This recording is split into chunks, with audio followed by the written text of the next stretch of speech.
Afternoon, Luke. Thanks for having me. I want to come at it slightly differently, like I tend to do. We love the tie, by the way. Well, thank you. It is Christmas, so got to wear the right apparel. In my CIO hat, I get the opportunity to see where the agency is going from a technology perspective to help shape the future, et cetera. And there's always lots of attention on the technology and how we do things differently, bring in innovation, try to reduce costs, et cetera. But I think the thing I'm probably most proud about right now is, I'll call it a culture shift in the agency. And it's not so much on the IT side of the house, technology-wise, as much as it is an operational shift, in the sense of one of the efforts we've had underway for about the last 2 years that have really, we've seen lots of improvement and benefit from, is what I call elimination of single points of failure across the enterprise.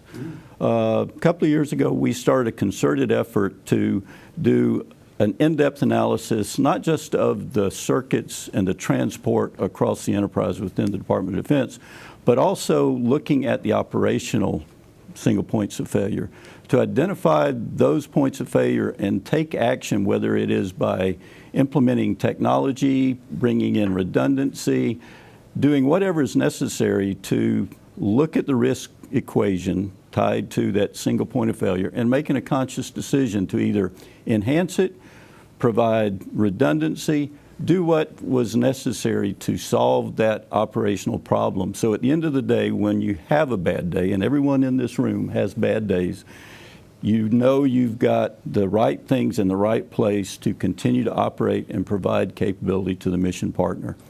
And as I said before, it's not just about circuits, it's about the operationalization of capability. So do you have the right NetOps centers in place? Do you have the right cyber operations centers in place? Do you have the capability from a holistic perspective and from an enterprise perspective?